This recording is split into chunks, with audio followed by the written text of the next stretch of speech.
Allah Subhanahu wa taala, yang mana pada pagi hari ini kita masih sama-sama bisa berkumpul, bisa bersilaturahmi dan bisa bertadarus. Dan insya Allah jadwal Pak Ustadz Ghazali semestinya kita jawab hari Sabtu, dikarenakan ada halangan jadi kita ganti di hari Senin. Insya Allah akan rutin 2 minggu sekali di hari Sabtu ya. Dan untuk yang tadarus setiap hari 30 menit sebelum kita beraktivitas. Nah, mudah-mudahan salawat dan salam kita berikan pada junjungan kita Nabi besar Muhammad Shallallahu Alaihi Wasallam, keluarga dan para sahabatnya, dan kita sebagai pengikutnya insya Allah istiqomah hingga akhir zaman. Nah, teman-teman sekalian, hari ini insya Allah kita akan memulai dengan menghadirkan Ustaz kita, Ustaz Muhammad Ghazali. Lebih kurang 60 menit ya, 45 menit dalam kajian, nanti 15 menit kita interaktif. Mungkin teman-teman ada yang perlu tanya dari kajian yang disampaikan, mungkin insya Allah Ustadz akan bisa menjawab ya. Dan hari ini kita akan membahas masalah hadis arba'in. Mungkin untuk sementara seperti itu, mungkin yang kita lihat seperti apa nanti untuk tema-tema yang lainnya. Untuk waktu dan tempat kami persilakan kepada Ustaz. Terima kasih. Assalamualaikum warahmatullahi wabarakatuh. Waalaikumsalam. Bismillahirrahmanirrahim. Wassalamu ala Rasulillah wa ala alihi wa sahbihi wa ala wa man tabi'ahum bi ihsanin ila yaumil qiyamah wa ba'du. Fa inna asdaqal hadithi kitabullah wa khairul hadi hadi Muhammadin sallallahu alaihi wasallam. Asyarul umuri muhdatsatuha fa inna kulla muhdatsatin bid'atun wa kulla bid'atin dhalalatun wa kulla dhalalatin finnar. Alhamdulillah, pada pagi hari ini saya diberi kesempatan untuk mengenal tempat yang baru ya. Karena biasanya saya diculik sama Bapak masuk ke rumahnya mau kaji. Sekarang dia di tempat ke kantornya. Berarti bakal kenal dengan teman-temannya yang baru. Karena katanya rutin ya. Jadi bakalan rutin ketemu saya kan. Insya Allah. Mudah-mudahan ya Allah ya. Baik, kebetulan di pertemuan yang pertama ini katanya baru mulai Syawal kemarin ya, baru semangat ya. Jadi memang begitu Syawal, maka kebiasaan-kebiasaan baik yang kita laksanakan di bulan Ramadan tidak menguap begitu aja ya. Pas Ramadan mungkin kita digenjot untuk baca Al-Quran ya, atau mungkin dengerin kuliah subuh hampir setiap hari. Selesai Ramadan, selesai gitu ya. Biasanya begitu ya, sama kayak sirup marjan lah gitu. Sirup marjan kan namanya bulan Ramadan doang gitu ya. Selesai Ramadan, Ramadannya hilang lagi. Kita tunggu Ramadan berikutnya. Makanya para ulama mengatakan kun robbaniyan wala takun ramadaniyan. Jadilah seorang hamba yang robbani, bukan seorang hamba yang ramadani. Hamba robbani maksudnya adalah seorang hamba yang beribadah karena Robnya. Jangan jadi seorang hamba yang Ramadan. Bukan hamba yang Ramadani ya, berarti dia beribadahnya bulan Ramadan aja. Selesai Ramadan, udah kembali lagi ke new normal gitu ya. Seperti biasa lagi, sibuk kerja, tidak ingat ngaji sama sekali. Dan bahkan katanya saya dengar dari Pak Tono, ini ngajinya bukan tiap Sabtu aja, tapi tiap hari. Ya. Dan ini kalau menurut saya bisa memaksa seluruh karyawan atau sebagian besar karyawan untuk ngaji dulu sebelum kerja. Ini setahu saya di beberapa kantor yang pernah saya isi, kayaknya nggak ada. Kayaknya baru di sini. Mereka nggak ada yang kebiasaan seperti ini. Ada kajian yang istirahat zuhur aja itu sudah bagus banget.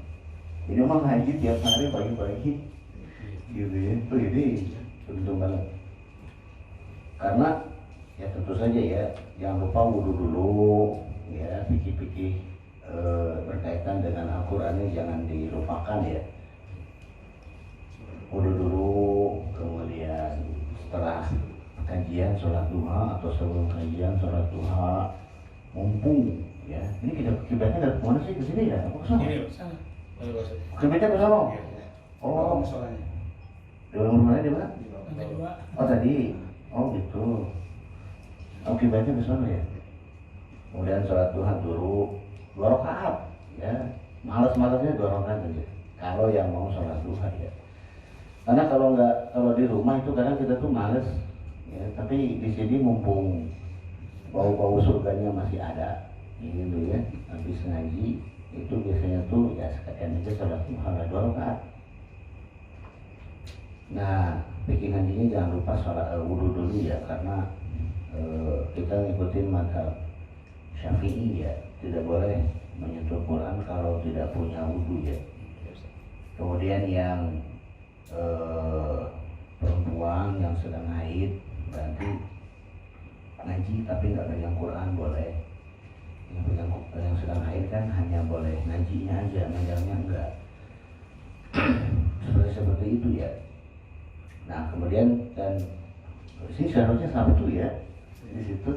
Cuma Sabtu kemarin kan memang saya baru ingat bentrok ada jadwal pas Pak Tono nawarin, saya iyain aja. Saya baru ingat sebelumnya saya dulu ngiyain juga. Musik memang kalau nggak punya aspri itu ya. Kalau punya aspri kan ada yang ingetin ya. Akhirnya ya udahlah, karena duluan yang sebelumnya jadi yang di sini di. Tapi kedepannya insya Allah setiap hari Sabtu ya. Dan dari sekian banyak materi yang mau disampaikan, karena keilmuan Islam itu banyak sekali ya. Ada tafsir, yang paling utama kan dari Al-Quran dulu. Al-Quran, cara bacanya, ya ada yang bimbing. Kemudian tafsirnya, ulum Al-Qurannya, hadis, cara hadisnya, fikih dan macam-macamnya. Maka saya memutuskan kita ngaji pakai hadis arba'in aja ya. Mungkin sekarang ya nggak usah harus beli bukunya aja ya, download aja ya. Di download aja di Play Store, kayaknya ada terjemahan hadis arba'in. Download, diikuti dari situ aja.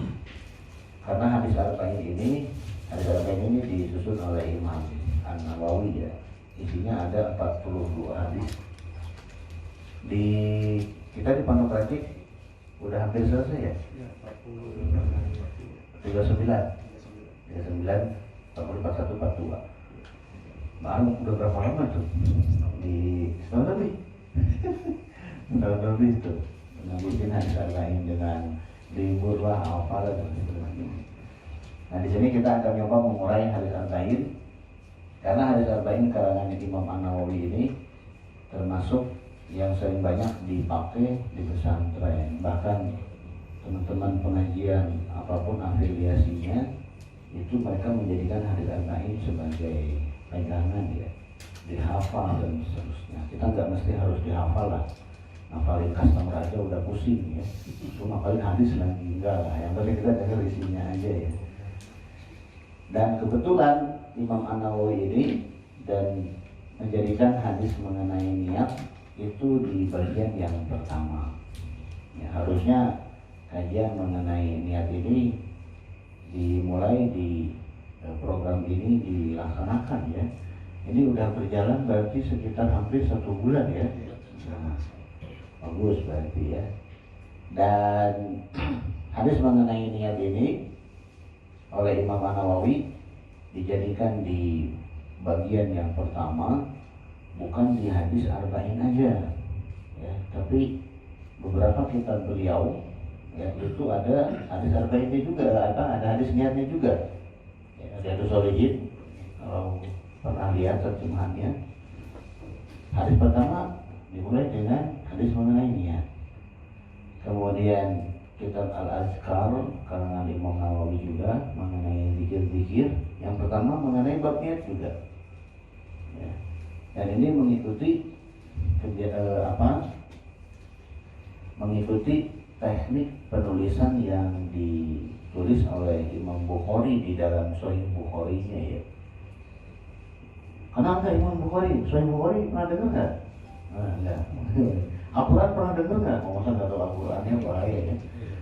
Sumber hukum Islam itu ada dua yang utama. Sumber hukum Islam itu ada dua yang utama, Al-Quran dan hadis.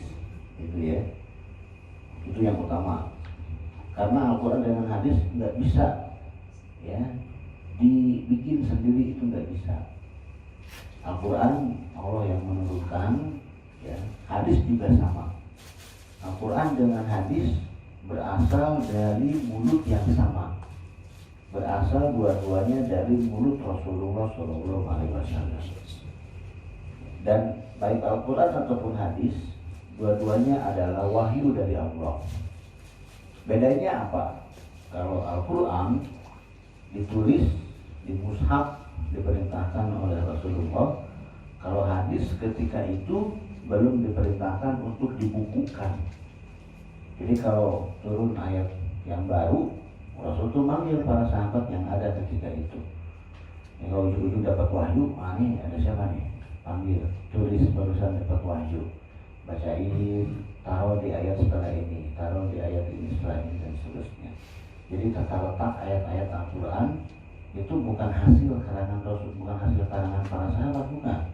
Tapi Rasul yang ngasih tahu, taruh ayat ini setelah ayat yang ini, yang kemarin turun, taruh ayat ini setelah ayat ini, gitu, ya. Makanya Al-Baqarah 286 itu nggak turun sekaligus, 200 puyeng, ya. Jadi dia turunnya sedikit-sedikit, turun 5 ayat, turun 10 ayat. Nah, yang ngatur tata letaknya itu Rasulullah. Adapun urutan surat-surat, nah ini beda-beda, ya. Kita mulainya dari Al-Fatihah, Al-Baqarah, ujung-ujungnya An-Nas, ya. Walaupun yang sering kita bahas, yang sering kita baca adalah Qul Falaq bin Nas, Qul Falaq bin Nas, gitu, ya. Trikul, gitu, ya.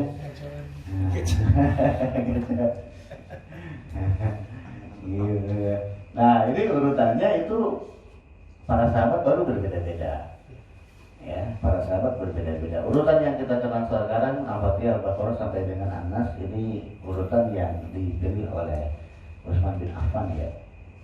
Sahabat Ibnu Mas'ud urutannya nggak seperti ini lagi.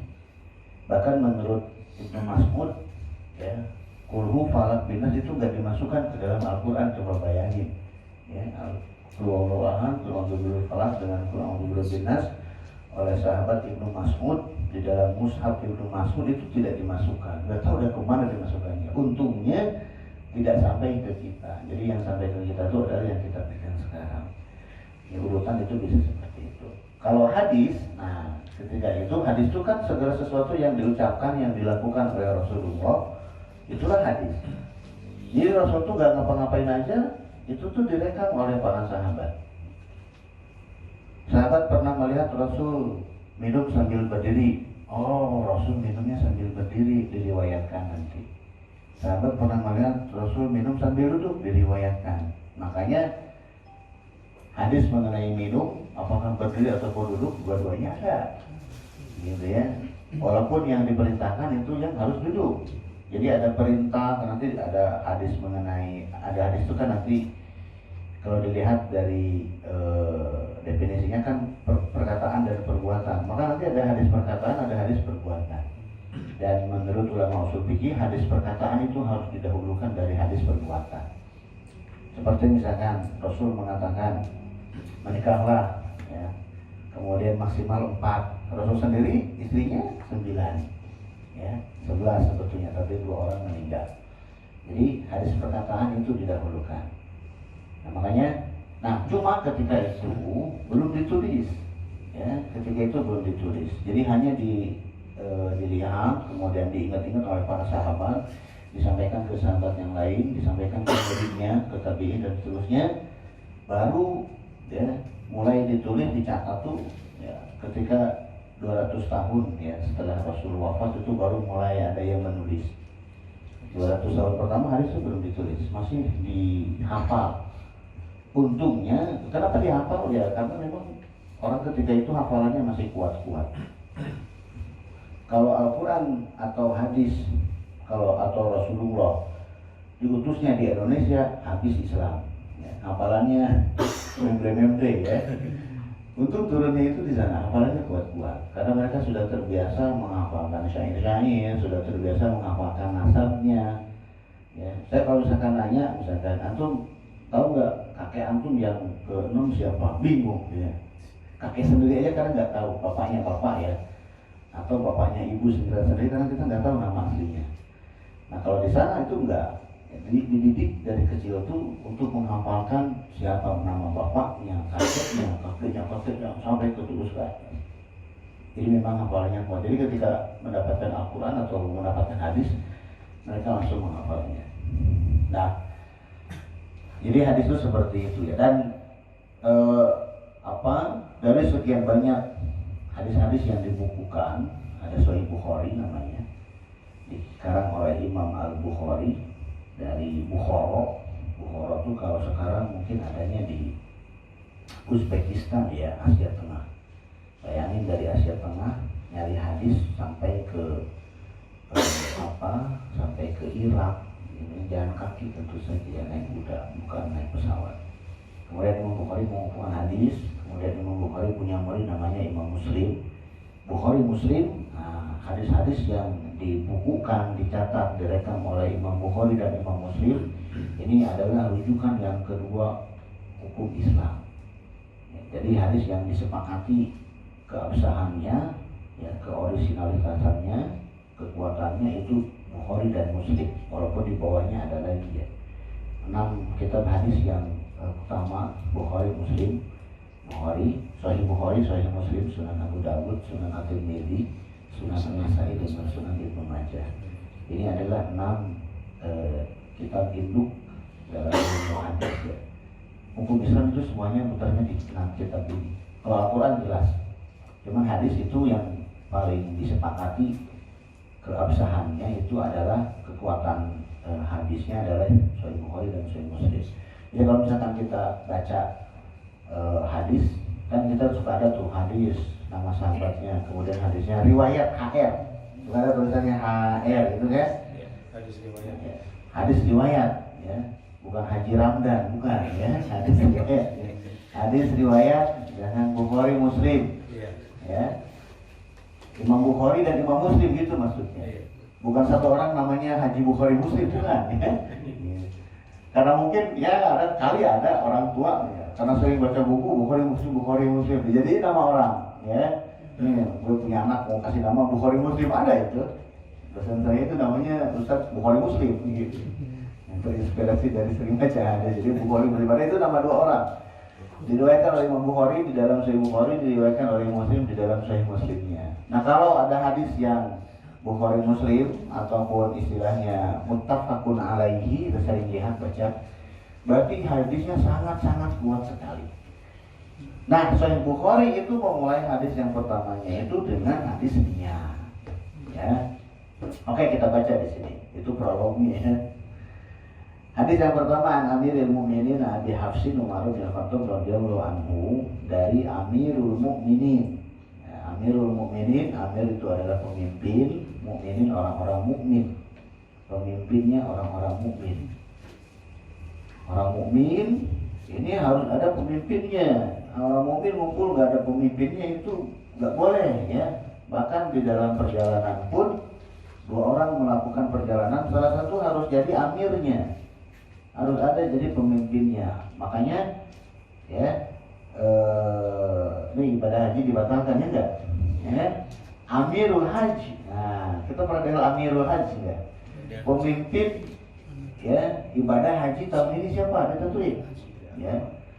Ditentuin. Kalau nggak salah tahun ini tuh Pak Ridwan Kamil dah. Saya baca tuh ya. Pak Ridwan Kamil itu jadi Amirul Hajinya. Dia yang memimpin rombongan haji dari Indonesia seluruhnya. Gitu ya. Karena emang orang mukmin berkumpul nggak ada pemimpinnya ini nggak boleh. Makanya begitu Rasul wafat, yang pertama kali dibikinkan orang-orang, ya itu bukan prosesi pemakaman, bukan, ya. Tapi siapa nih yang ganti Rasulullah? Karena kalau prosesi pemakaman, sholat, ini kan imamnya siapa?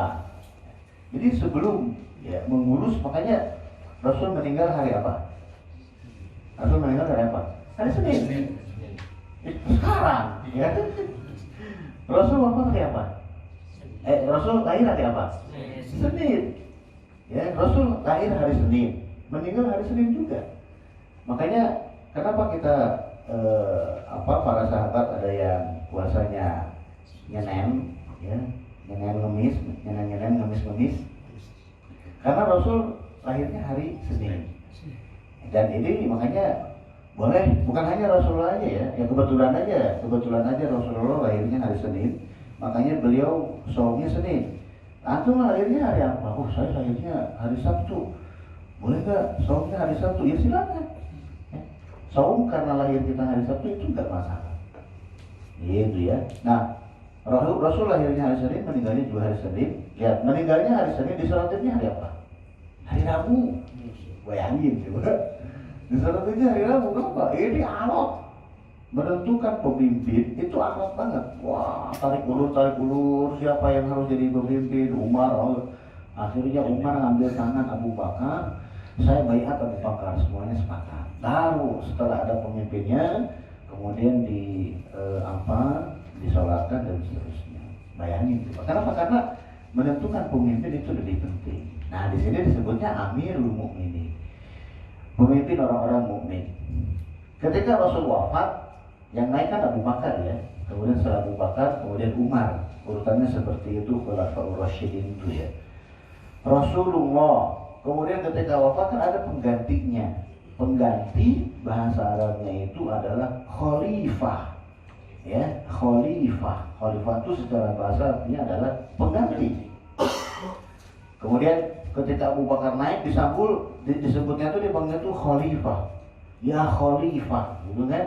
Nah, ketika Abu Bakar meninggal, naik Umar kan naik, ya enggak? Dipanggilnya apa? Khalifah tuh khalifah, gitu ya. Penggantinya pengganti, kan puyeng. Ntar kalau ada yang lain penggantinya kan puyeng nanti tambah banyak. Akhirnya oleh Umar bin Khattab, pusing nih, ganti aja, ya. Kalian orang mukmin, saya amir. Nah, disitulah baru mulai Amirul Mukminin, dimulai dari Umar bin Khattab. Seluruh pemimpin, seluruh khalifah setelah Amirul Mukminin dipanggil, setelah Umar bin Khattab dipanggilnya tuh Amirul Mukminin. Ketika zaman Abu Bakar, Amirul Mukminin gak dipanggil, Abu Bakar itu tidak dipanggil Amirul Mukminin ketika itu, dipanggilnya khalifah aja.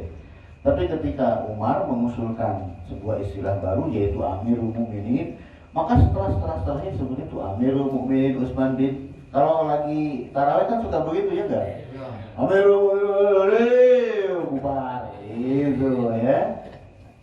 Kita rindu banget tarawihnya gitu ya. Kemarin tarawihnya pada di rumah ya enggak? Saya rindu banget tarawih yang berisik seperti itu ya. Kemarin tarawihnya di rumah yang berisik bocah. Ya, Amirul Mukminin Abu Bakar Siddiq, Amirul sebutin apa Amirul Mukminin. Utsman bin Affan. Tapi rakaat Ali bin Abi Thalib itu kan. Nah, itu dari sejak Umar bin Khattab tuh. Amirul Mukminin Umar bin Khattab, Amirul Mukminin Utsman, Amirul Mukminin Ali bin Abi Thalib, Amirul Mukminin Hasan bin Ali bin Abi Thalib, sampai Khulafaur Rasyidin Umayyah Abbasiyah. Gitu ya. Abi Hafsin bapaknya Hafs itu singa ya. Dari Amirul Mukminin, Abi Hafsin bapaknya Hafs, Abi itu bapak, Hafs itu singa. Ya, kenapa? Ya karena Umar bin Khattab tuh ya galak kayak singa. Ya, jadi bukan singa, bapaknya. Gitu ya. Bukan singa lagi, tapi bapaknya singa. Dan memang Umar bin Khattab ini memang sejak zaman jahiliyah, bahkan sebelum beliau masuk Islam, ya bisa dikatakan jawaranya lah ya, nggak ada yang berani macam-macam dengan Umar bin Khattab. Dan Rasul dan masuk Islamnya Umar bin Khattab ini berkah dari doa Rasulullah ya. Karena Rasul itu berdoa kepada Allah. Jadi orang kafir Quraisy ketika itu tuh ada dua orang yang sangat diinginkan oleh Rasulullah untuk masuk Islam. Umar bin Khattab dengan Amr bin Hakam. Ya, Amr bin Hakam ini yang disebut dengan Abu Jahal. Ya Abu nama. Walaupun namanya Jahal itu bodoh ya, tapi dia nggak bodoh sebetulnya. Dia pintar, cuma pintarnya di diplomasi ya. Cuman dia ketika ada dakwah dia nolak, maka dipanggilnya bodoh. Nah Rasul itu menginginkan salah satu dari dua Umar, Abu Jahal karena pinter ya diplomasinya, Umar bin Khattab karena jawaranya, ya modalnya gede.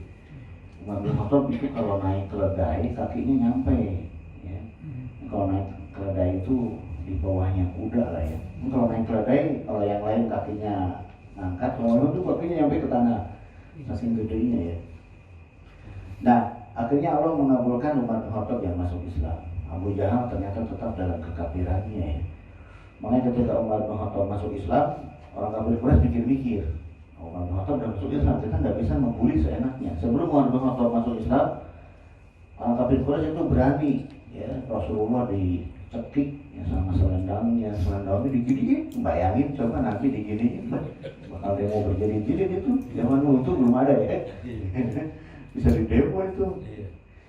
Ketika Umar bin Khattab masuk Islam, nggak ada yang berani. Kenapa? Bapaknya singa masuk Islam, berani macam-macam, bisa dihajar sama Umar bin Khattab. Umar bin Khattab, ya namanya Umar, bapaknya Al-Khattab, dan bapaknya Umar Al-Khattab ini ya masuk Islam di saat-saat terakhir. Qala Umar bin Khattab berkata, sami'tu Rasulullah sallallahu alaihi wasallam yaqulu, saya mendengar Rasul sallallahu alaihi wasallam bersabda. Jadi hadis ini memang didengar langsung oleh Rasul oleh Umar bin Khattab ya. Karena yang namanya hadis kadang ada yang didengar langsung, ada yang disampaikan oleh orang lain.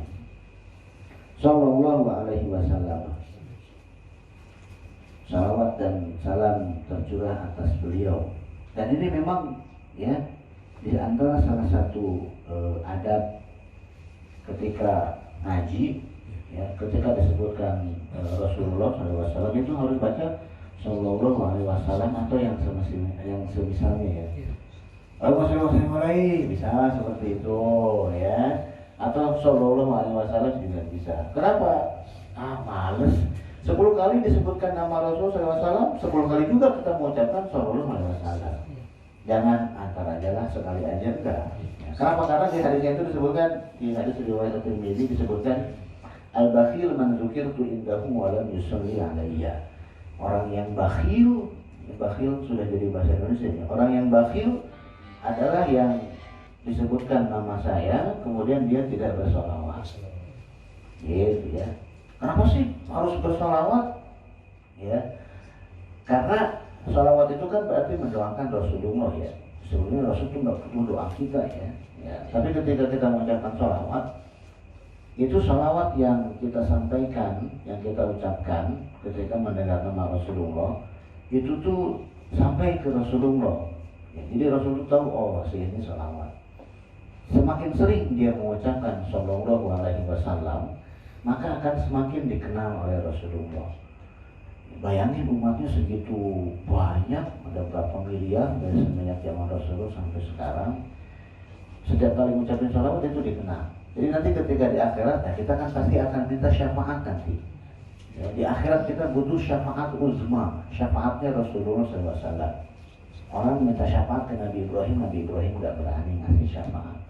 Orang minta syafaat ke Nabi Adam nggak berani. Kenapa? Ya walaupun manusia pertama, tapi melakukan kesalahan. Akhirnya seluruh manusia minta syafaatnya ke Rasulullah. Gitu ya. Nah ketika kita minta syafaat ke Rasulullah, gitu kan, terus kita jarang ngucapin sholawat, terus siapa ya? Gitu ya. Oh kamu sering sholawat, ya boleh silakan. Dikasih syafaat. Syafaatnya beda-beda. Ya, ada yang syafaat naik derajat. Misalkan asalnya neraka, minta syafaat ke Rasulullah bisa masuk surga. Atau di surganya level pertama, banyak naik minta syafaat ke Rasulullah, bisa seperti itu. Cuma kalau nggak dikenal ngapain? Yang namanya syafaat itu kan sama seperti rekomendasi lah ya, rekomendasi orang dalam gitu kan. Nah orang dalamnya itu Rasulullah. Ya, orang dalam itu Rasulullah. Kalau ziarah ngucapin sholawat gimana mau dikenal? Lu siapa ya? Gitu ya. Oh, aku ini sering ngucapin sholawat nih. Oh, kamu sering ngucapin sholawat kalau pengajian. Saya kenal sama kamu. Mau apa? Naik tingkat surganya ya silakan. Nanti Rasul berdoa naik tingkat. Ya itu ya. Rasul SAW bersabda, innamal a'malu binniyat. Ini sampai jam berapa ya? Saya takutnya kelamaan. Saya bisa isi kajian 1 jam, 2 jam. 9.15 baru. Sampai jam 10. Oh iya, masih lama. Innamal a'malu binniyat. Sesungguhnya amalan-amalan itu ada hanya dengan adanya niat. Wa innamal likulli imri'in ma nawa. Dan setiap orang ya akan mendapatkan apa-apa yang dia niatkan. Itu inti dari yang ingin Rasul katakan. Kemudian Rasul ngambil contoh.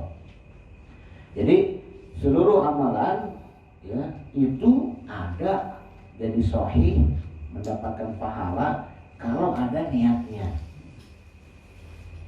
Amalan yang amalan apa? Apakah hanya amalan yang bersifat ukhrawi? Enggak. Amalan yang sifatnya duniawi, ya, kalau niatnya benar itu bisa ada pahalanya. Ya, misalkan seperti amalan yang sifatnya duniawi, kerja, nyari nafkah, itu kan sifatnya duniawi ya enggak? Kalau ngaji mah jelas ya, menghilangkan kebodohan diri, ya, mendekatkan diri kepada supaya lebih bisa mendekatkan diri kepada Allah. Ini jelas urusannya akhirat. Amalan-amalan yang urusannya akhirat nggak pakai niat, nggak ada pahalanya. Ya, amalan-amalan yang urusannya dengan keakhiratan seperti ikut pengajian, ibadah-ibadah makhluk, ya, itu kalau nggak pakai niat nggak dicatat pahalanya. Ketika ada niatnya baru catat. Amalan duniawi itu bisa ada niatnya. Makan minum misalnya, kita kan makan minum langsung aja. Ini kalau nggak baca Allahumma barik lana, ya. Kalau saya tanya nih, doa yang paling dihafal, ya, oleh jamaah sekalian, bapak-bapak sekalian pasti 2. Kalau nggak Allahumma barik lana, bismika Allahumma akhir wa bismika akhir. Kalau nggak makan tidur gitu. Itu kayaknya doa yang paling lancar. Gitu ya. Motor yang lancar itu tentu. Doa yang lain itu pasti itu 2. Gitu kan. Doa masuk pasar dia lupa nggak tahu, doa turun hujan nggak tahu gitu kan. Doa kalau turun wabah nggak tahu, taunya cuma 2 doa, lumayan ya. Nah jadi ketika kita makan kan bukan nggak ada urusannya dengan keakhiratan. Tapi ketika kita makan kemudian kita baca doa, kita harus tahu bahwa kita makan ini supaya kita bisa beribadah. Maka makannya aja itu jadi ada pahalanya. Jadi semuanya tergantung dengan niatnya. Makanya kalau kegiatan ngaji seperti ini niatnya salah, nah udah hangus nggak ada pahalanya.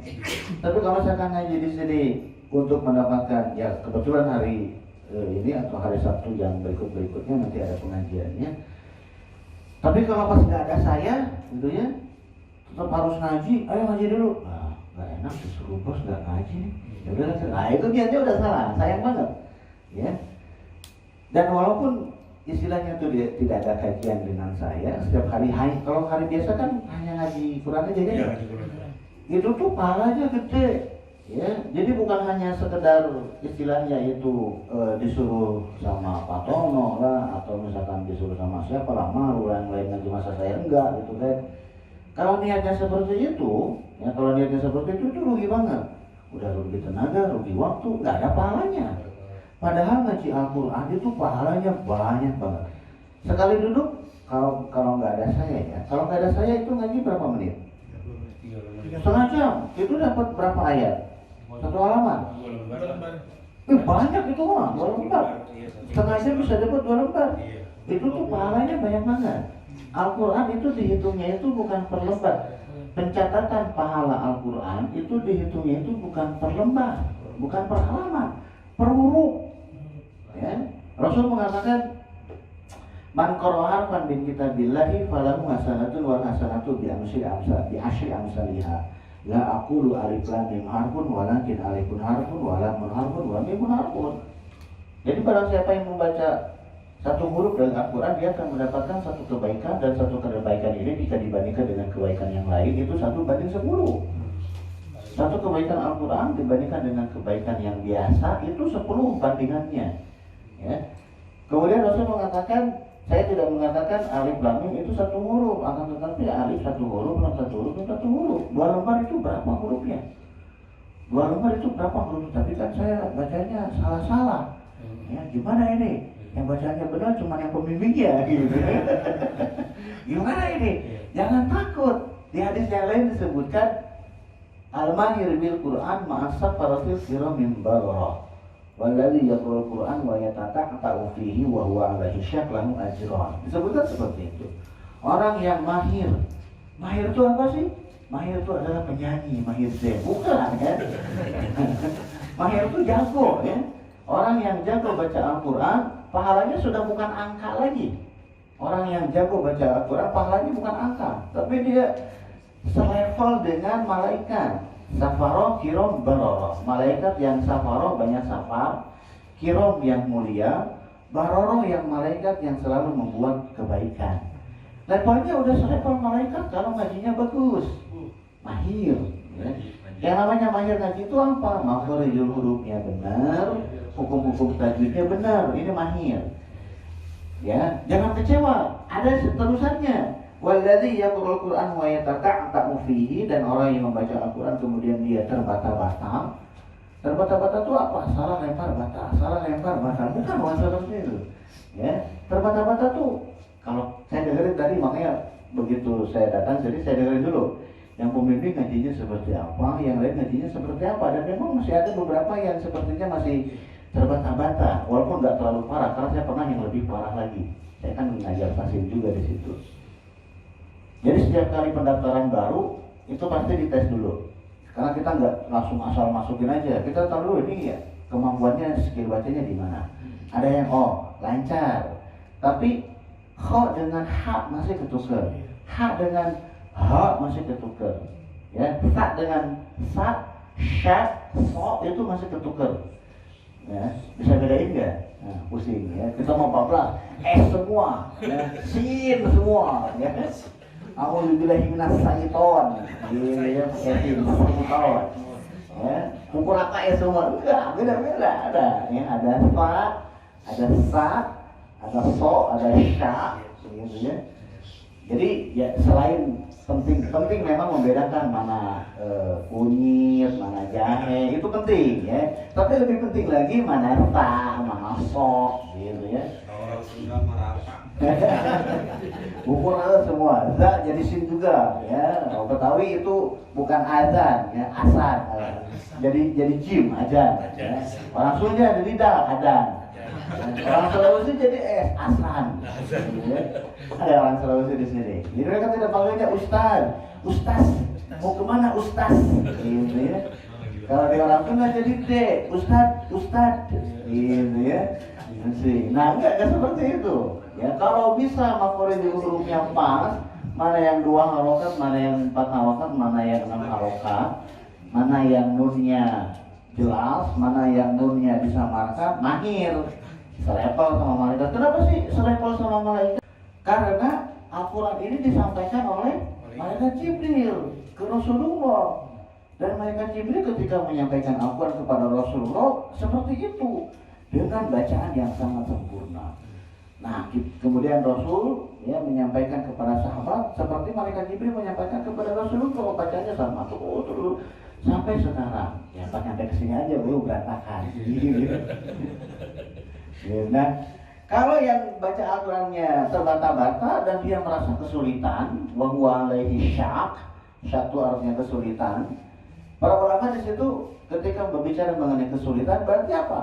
Yang namanya kesulitan bacanya, berarti dia ada usaha untuk membaca, ada usaha untuk belajar.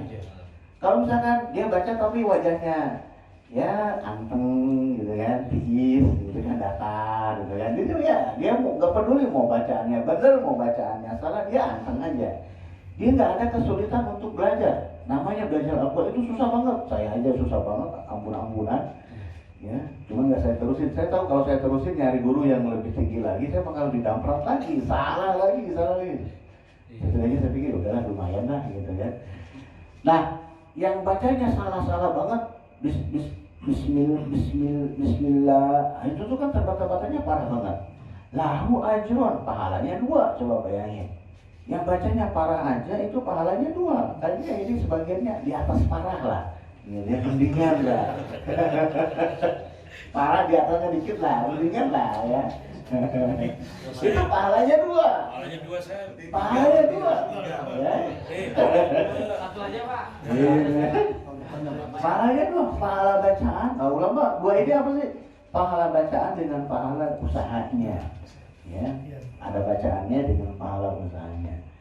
Ya, makanya kegiatan ngaji di kantor seperti ini, kalau niatnya salah, rugi waktu sengaja, mendingan main Facebook, gak kerasa. Iya, ya, udah kalau udah pegang Facebook kan udah ya, yuk, gak kerasa waktu tahu-tahu udah masuk gitu. Ini kalau dipakai ngaji, gitu ya, terasa banget berat, gitu ya. Tapi pahalanya gede. Dan masing-masing setiap orang itu mendapatkan apa yang dia niatkan. Kemudian Rasul ngasih contoh. Faman kanat hijratuhu ila Allahi wa rasulihi, barang siapa yang hijrahnya ya kepada Allah dan Rasulnya, fa hijratuhu ila Allahi wa rasulihi, maka hijrahnya akan sampai kepada Allah dan Rasulnya. Waman kanat hijratuhu lidunya yusibuha, dan barang siapa yang hijrahnya dikarenakan dunia yang ingin dia raih, awim ro'atin yankimuha, atau wanita yang ingin dia nikahi, fa hijratuhu ila ma hajara ilaihi, maka hijrahnya akan sampai. Beda kalau yang hijrah ini kan ada 2 hijrah. Ada 2 orang yang hijrah, dan hijrah ini perkara yang berat loh. Hijrah zaman dahulu ya. Zamannya Rasulullah hijrah itu pindah tempat. Ya, Mekah yang susah melaksanakan keislaman, hijrah pertama ke Habasyah, dulu ke Ethiopia.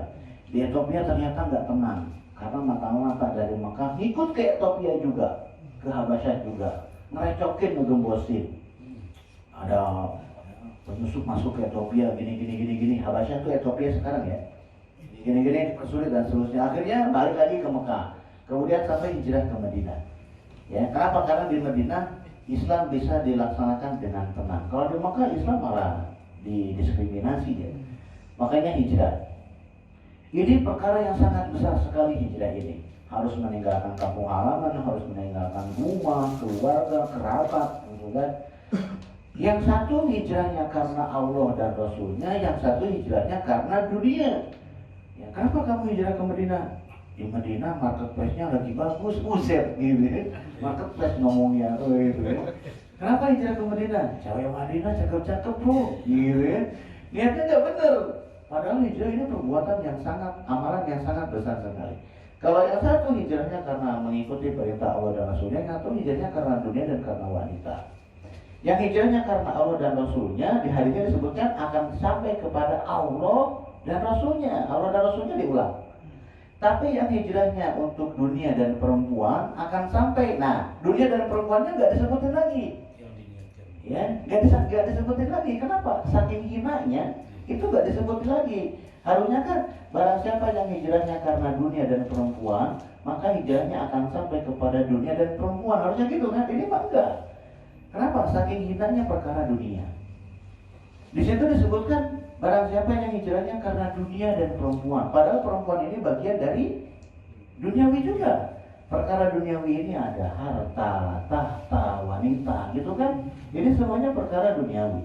Tapi di situ setelah disebutkan perkara dunia, kemudian disebutkan perkara wanita. Kenapa? Ya karena memang ya yang namanya wanita, ya bukan hanya wanita aja ya. Laki-laki, karena di sini ceritanya laki-laki ya. Laki-laki hijrahnya karena wanita hijrahnya karena laki-laki, bisa jadi seperti itu. Hijrah karena pasangan ini termasuk ya, sampai sekarang mungkin ya, termasuk yang motif yang paling banyak. Motif yang paling rentan orang berhijrah itu bisa karena harta. Ya, jadi hijrah tuh kalau sekarang memang terserah lah. Ada yang hijrah tuh memang dari penampilan. Apakah dari penampilan dulu atau hijrah dari dalam dulu, dari dalam hati dulu, itu terserah mau dimulai dari yang mana. Cuma manusia itu menghukumi itu apa yang mereka lihat. Manusia itu kan menghukumi yang mereka lihat. Ya, yang terlihat yang asalnya tidak pakai jilbab, kemudian tiba-tiba jadi berjilbab. Oh, dia sudah hijrah. Ya, kita kan sering menghukumnya seperti itu, ya enggak? Ternyata perbuatannya sama aja. Nah, ya, ini yang jadi masalah. Ini yang merusak citra, ya, yang hijrah yang beneran. Yang hijrah yang beneran rusak oleh hijrah yang abal-abal. Makanya yang namanya hijrah ini, kalau sekarang kan ya udah hijrah aja dari Jakarta, hijrah misalkan ke Saudi, nggak mesti seperti itu. Kita bisa tetap hijrah kita bisa tetap tinggal di Jakarta, tapi kita hijrah meninggalkan semua yang jelek-jelek. Kajian ini dimulai setelah Syawal, ya, setelah Ramadan. Ini bisa dijadikan sebagai patokan, ya, tolak ukur. Di situ titik tolaknya. Kita mulai, ini kebiasaan yang baru nih. Kita mulai dari situ, perbaiki, ya, kinerja kita, perbaiki akhlak dengan sesama teman kantor, perbaiki dengan atasan, dengan bawahan, ya. Kemudian juga perbaiki ibadahnya, ngajinya, bacaan ngajinya diperbaiki, sholat 5 waktunya diperbaiki. Gitu. Jadi dulu masih dikasih kesempatan untuk sholat zuhur, ya enggak? Sholat zuhur, waktunya sholat zuhur, ya. Kalau yang lagi nggak sibuk, bareng sholat berjamaah. Karena sholat berjamaah pahalanya lebih banyak dari sholat sendirian. 25 atau 27.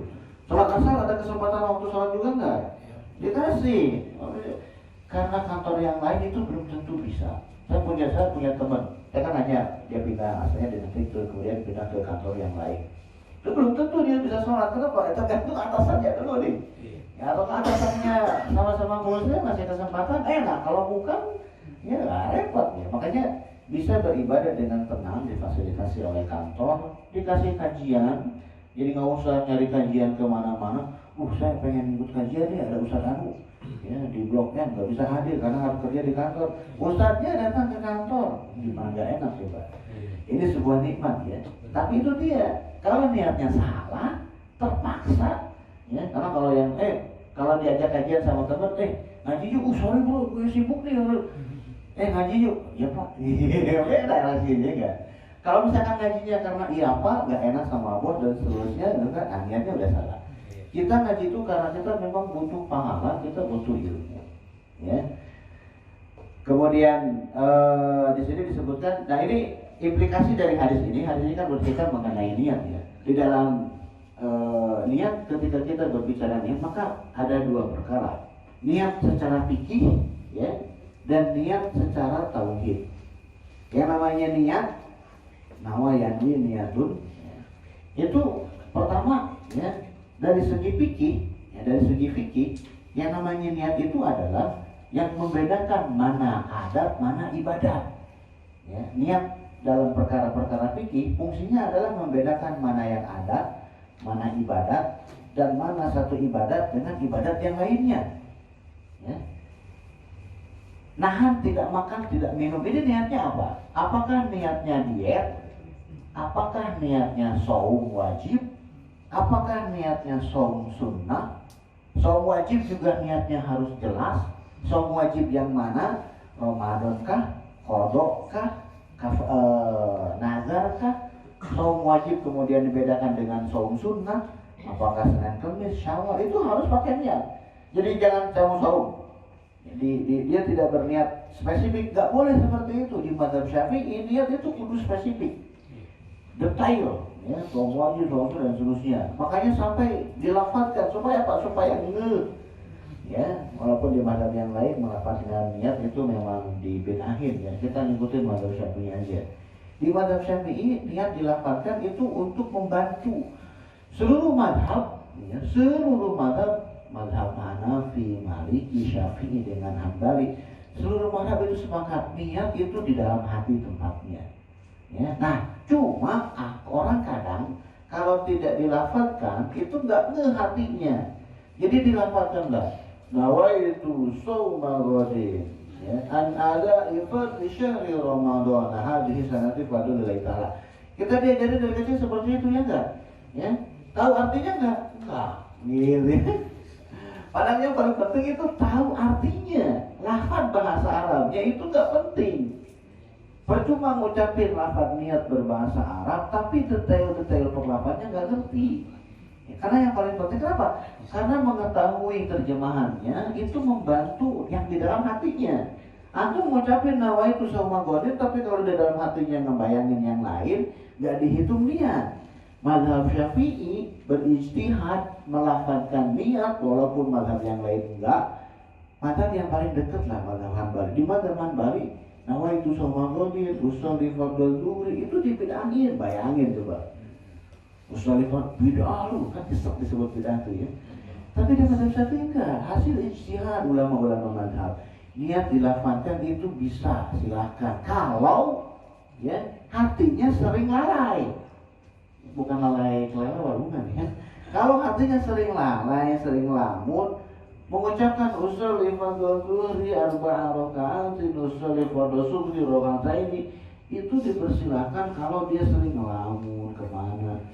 Tapi kalau orang bisa fokus langsung mau sholat duhur 4 rakaat, jadi ketika dia mengucapkan di mazhab Syafi'i ini ya sholat pas takbiratul ihram ya. Begitu kita takbiratul ihram, ya di dalam hati kita tuh sudah berniat. Gue mau ngapain nih? Saya mau sholat duhur 4 rakaat ngadep kiblat wajib. Yang penting itu dulu. Itu harus ada di dalam hati ya ketika ibadah sholat misalkan. Makanya takbiratul ihram kadang suka jadi agak memanjang. Allahu Akbar itu dipersilakan. Asal jangan kepanjangan. Allahu Akbar. Lalu dapat feel-nya. Enggak seperti itu juga. Bahkan pernah lihat enggak? Allahu Akbar. Allah. Saya pernah dengar yang sebelahan sama yang seperti itu.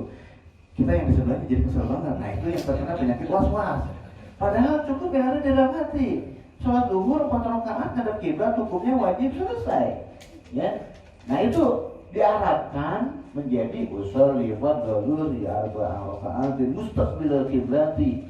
Ya, adaan atau makmuman. Kan itu jelas ya. Makmuman lillahi ta'ala. Nah, itu lafaz Arabnya. Ulama seperti itu, tapi yang paling penting harus tahu Indonesianya, karena kita orang Indonesia. Kenapa? Itu untuk mengingatkan hati kita mau ngapain. Niat secara fikih itu seperti itu. Dari segi ilmu tauhid, niat maksudnya itu adalah berkaitan dengan ikhlas. Ya. Nah makanya secara fikih sholatnya benar. Usolli fardhu zuhri Allah. Fikihnya benar. Di sini, naruhnya di sini ya. Mata sapi kan biasanya kan di atas pusar ya. Kalau ini di dada dia. Tapi niatnya nggak ikhlas. Nah, nggak ada pahalanya juga. Ya, jadi yang namanya ibadah itu, ya, secara fikih benar, ikutin tuntunan Nabi melalui para ulama, dan secara ikhlas dia benar. Karena ibadah kalaupun benar secara fikih tapi nggak ikhlas, ya nggak ada pahalanya. Ikhlas banget, tapi nggak sesuai dengan tuntunan ulama, nggak ada pahalanya juga. Jadi memang yang namanya ibadah ini kudu ikhlas karena Allah Subhanahu wa Ta'ala. Ibadah ini bukan untuk riya-riya diperlihatkan dan seterusnya. Dan tata cara ibadahnya sesuai dengan bimbingan ulama. Ya setidaknya ulama. Karena kita nggak bisa langsung ke Rasulullah sesuai dengan bimbingan Rasulullah. Kamu nggak bisa mengakses ke hadis langsung. Ikutin ulama mazhab lah. Ya karena di Indonesia mayoritasnya mazhab Syafi'i, kita ikutin mazhab Syafi'i lah. Ya kalau ngikutin mazhab yang lain, sebetulnya saya kenal beberapa ustaz saya. Ketika saya tanya ternyata beliau mazhabnya Hanbali, bayangin. Di Indonesia itu ada beberapa ustaz mazhabnya Hanbali. Saya belum ketemu aja ustaz-ustaz di Indonesia yang memilih menggunakan mazhab Maliki dan memilih menggunakan mazhab Hanafi ya. Mazhab Maliki itu banyaknya itu di Afrika Utara. Selain Mesir itu Syafi'i banget. Maroko, Libya itu Maliki semua. Kalau mazhab Hanafi banyaknya tersebarnya itu di India, Pakistan, Bangladesh itu mazhabnya Hanafi. Asia Tenggara itu kebanyakannya itu mazhabnya Syafi'i. Indonesia, Malaysia, Thailand itu mazhabnya Syafi'i. Mazhab Hanbali banyaknya di Timur Tengah, Saudi, ya, kemudian Qatar itu banyak menggunakan mazhab Hanbali ya. Nah di Indonesia itu ada, saya tanya ternyata beliau Hanbali ya, beliau ngambilnya mazhabnya Hanbali. Ada beberapa orang mazhabnya Hanbali coba. Ya, mazhab Hanbali memang kalau menurut kita itu agak keras ya. Kenapa? Karena berpegang teguh ke hadisnya itu benar-benar. Kalau kita kan mazhabnya di mazhab misalkan dalam masalah air nih. Kalau mazhab Hanbali air wudu, aqua gelas itu cukup. Ya, wudu pakai aqua gelas, ya aqua gelas dibolongin dikit, kucurin dikit-dikit itu bisa tuh wudu pakai segitu. Di kita, ya wudu kayaknya gak enak wudu segitu, saya nggak pas. Itu tuh keran nyalain full. Yang mau mandi. Gitu ya. Kemudian kalau mandi ya, kita kan kalau mandi itu kan mandiin pintu, jebrek. Kalau mandi cuma yang besok kayaknya nggak tenang, gitu ya.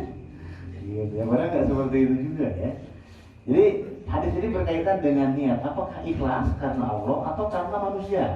Dan hadis ini berkaitan mengenai niat secara fikih, apakah ibadah yang kita laksanakan sesuai dengan hukum fikih atau enggak. Itu sih ringkasan hadis ini. Kalau ada yang mau ditanyakan silakan. Anda tanyakan nggak? Ada Ustaz. Silakan. Niat itu tempatnya di hati Ustaz ya. Ya. Jadi kalau tadi Ustaz sampaikan bahwa dilafazkan itu semata-mata karena seringnya hati kita lalai. Ya. Gitu. Nah saya mau tanya ini maksudnya dari hadis ini saya baca bahwa hadis ini menurut Imam Syafi'i merupakan sepertiga daripada ilmu. Iya benar. Itu maksudnya apa Ustaz? Tolong dijelaskan. Hadis ini ya sebetulnya bukan sepertiga, setengah. Ya. Di kitab ini disebutkan hadis ini termasuk setengah. Ini kita akan membahas mengenai 42 hadis Arba'in. Hadis Arba'in ini setiap hadisnya itu dia memiliki keistimewaan tersendiri. Hadis niat itu menurut Imam Asy-Syafi'i itu setengah, ya, setengah dari agama. Kenapa? Karena agama ini ya, terdiri dari dua, perkara yang tampak dan perkara yang tidak tampak. Syariat agama Islam ini terdiri dari dua, ada yang tampak atau zahir dan ada yang tidak tampak atau batin. Ibadah itu ada dua, ibadah yang terlihat dan ibadah yang tidak terlihat. Nah, niat ini setengahnya. Ya, kenapa? Karena niat ini tidak terlihat. Sholatnya sama, zakatnya sama, saumnya sama. Yang satu niatnya ikhlas, yang satu niatnya pamer. Ya enggak?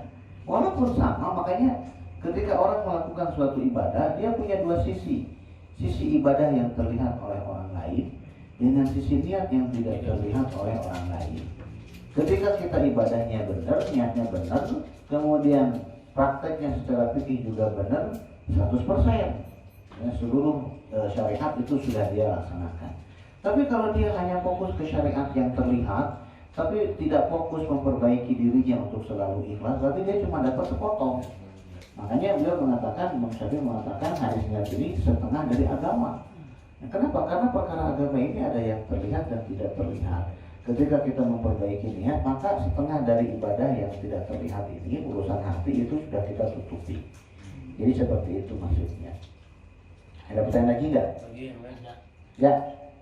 Bismillahirrahmanirrahim. Assalamualaikum warahmatullahi wabarakatuh. Waalaikumsalam warahmatullahi wabarakatuh. Ustaz, saya ingin menanyakan mengenai tentang hijrah. Sesuai yang di sharing sama kita, hijrah itu kan ada terbagi dua tadi. Hijrah karena Allah dan Rasul, yaitu hijrah yang akan sampai kepada Allah dan Rasulnya. Yang kedua adalah hijrah karena duniawi atau wanita. Yaitu hijrah yang akan sampai yang akan cuma sampai doang. Sebutin lagi duniawi dan wanitanya. Nah, yang saya ingin tanyakan terutama tentang wanita.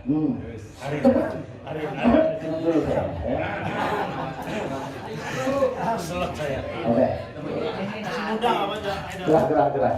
Tapi kalau misalkan alasan kita hijrah itu wanita menjadi dorongan atau semangat atau bisa dibilang support system buat kita, itu hukumnya gimana Bu Ustaz?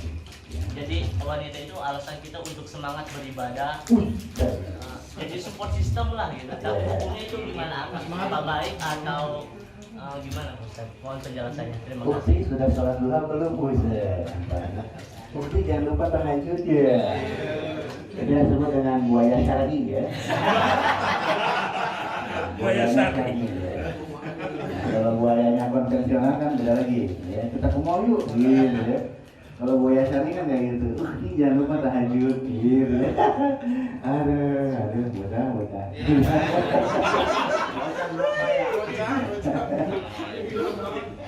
Sebetulnya sih, bagaimana hukumnya? Kalau berbicara mengenai hukum, pasti nggak lepas dari wajib, sunnah, gitu kan?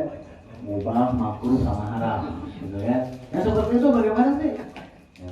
Karena ini kalau perkara hukum perkara sesuatu yang terlihat ya, sedangkan niat itu tidak terlihat. Ya, jadi sebetulnya dihukuminya seperti apa? Ya karena memang kalau sudah nggak ikhlas, ya berarti jelaslah dilarang lah ya. Cuman kan nggak bisa juga ngelarang-larang seperti itu. Kenapa? Ya mau bagaimana lagi ya, masa kita harus ngomelin? Masing-masing ke pribadi masing-masing saja. Bahwasanya kalau misalkan segala sesuatu kalau niatnya, kan di situ disebutkan ya hijrahnya karena mau hijrah mau ibadah apapun, kalau niatnya karena dunia dan karena perempuan itu akan sampai. Nggak tahu nih, tidak disebutkan sampai kepada dunia, tidak disebutkan sampai kepada wanita. Kenapa? Karena hijrah karena niatnya duniawi kadang sampai, seringnya enggak, gitu ya. Kadang sampai, seringnya enggak. Ya, wah kita kerja ya, atau kerja karena biar karena disupport sama gebetan, gitu ya. Maksudnya karena gebetan nunggu gajian kita, tentu saja ya. Ternyata yang kita lakukan selama bertahun-tahun ini ternyata jagain jodoh orang, gitu ya. Kamu udah mensupport saya, makanya di undangannya tuh ketika dia mau ngasih amplop kan ada tulisannya jangan sama aku nikah sama dia, gitu ya. Kita lihat namanya, kita bukan banyak tuh ya. Ya rugi antum sendiri lah, gitu ya. Antum sendiri, antum kerja niatnya ibadah ya. Saya kalau di sini yang masih jomblo masih banyak ya. Banyak. Merah tuh samping baju merah kumpul. Koko coklat. Kalau yang belum nikah, ya, kalau yang udah nikah kan niatnya kan nyari nafkah untuk hidupin anak istri atau anak istri gitu kan. Jadi seperti ini bisa nih ya. Jangan emosi dulu nih ya. Kita kan nyari nafkah tuh untuk menafkahi anak istri atau anak dan istri gitu kan. Bisa nih ya. Kalau yang belum nikah bagaimana? Ya, untuk persiapan nikah atau untuk ya istilahnya tuh ngasih ke orang tua lah, atau untuk ditabung dan seterusnya. Kalau misalkan kerja sebetulnya kerja termasuk yang disyariatkan ya, mencari harta dan seterusnya. Karena memang di Al-Qur'annya itu disebutkan walatan sanasibaka minad dunia. Jangan lupakan bagian kamu dari dunia. Orang zaman dahulu itu pikirannya tuh akhirat mulu. Sampai turun Al-Qur'an. Jangan lupain dunia juga. Ya. Di ayatnya itu seperti itu walatan sanasibaka minad dunia. Jangan lupakan bagian kamu dari dunia. Di kita kebalikannya, dunia mulu, nggak ada akhiratnya. Mungkin kalau Al-Quran turun bakal begini, walatar dan nasibaka minal akhirat. Gitu ya, kalau turun zaman sekarang, karena orang zaman sekarang pikirannya duniawi semua. Gitu. Nah makanya ketika kita bekerja ataupun melakukan pekerjaan yang lain, kemudian niatnya istilahnya itu karena mendapatkan support, semangat dan seterusnya, kalau menurut saya itu rugi banget. Ini boleh apa enggak? Tentu saja. Kalau saya bilang nggak boleh pun, tapi antum tetap jalannya, ya rugi antum sendiri, bukan saya, karena saya nggak kerja di sini, gitu ya. Jadi istilah itu ketika berbicara mengenai hukum ibadah ataupun pekerjaan-pekerjaan yang lain yang sebetulnya bisa dijadikan ladang pahala, tapi antum niatnya itu karena perempuan, maka yang rugi antum sendiri. Bukan bos antum, bukan teman antum. Yang namanya pahala itu masing-masing. Ya, bro, pahala gue habis bisa ditransfer, nggak bisa kayak gitu. Emangnya pulsa, gitu. Pahala tuh nggak bisa seperti itu. Dia nyari masing-masing dia. Ya, dua-duanya kerja. Yang satu nyarinya, dua-duanya kerja. Dua-duanya jomblo. Yang satu semangat kerja, ya, karena gebetan. Yang satu semangat kerja karena buat berbakti ke ibunya, nanggung dia persiapan mau nikah, gitu kan, nunggu yang halal. Ini buat bisa weekendnya jalan sama gebetannya, gitu ya. Nah ini yang pahalanya yang gede yang mana? Ya jelas yang ini lah, gitu kan. Kenapa? Karena niatnya lebih benar. Gitu ya. Yang namanya pahala, kita kan masing-masing di dunia ini kan ngumpulin pahala sebanyak-banyaknya. Jalan mendapatkan pahala itu banyak, nggak mesti harus lewat ibadah makhluk aja. Ibadah yang gue makhluk pun itu bisa. Makanya mau yang seperti apapun kalau niatnya benar bisa lebih pahala. Jadi yang rugi bukan saya, bukan teman, bukan. Yang rugi antum sendiri. Gitu ya. Oke, ada pertanyaan lagi nggak? Ada pertanyaan lagi nggak? Dari akhwat ada nggak? Nggak ada, udah selesai. Untuk hari ini kita lanjutkan lagi nanti hari Sabtu berikutnya. Subhanakallahumma wa bihamdika asyhadu an la ilaha illa anta astaghfiruka wa atubu ilaik. Assalamualaikum warahmatullahi wabarakatuh. Waalaikumsalam.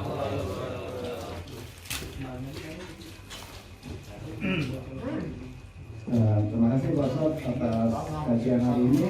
Hari ini kita memasuki hadis yang pertama ya, insya Allah kita masuk minggu depan hadis yang kedua. Bisa di-download atau nanti saya cetak lagi ya ini hadis hari lainnya. Ada langsung sesuai dengan ya, mudah-mudahan kajian kita hari ini ada manfaatnya. Amin. Karena assalamualaikum warahmatullahi wabarakatuh. Waalaikumsalam. Waalaikumsalam warahmatullahi wabarakatuh.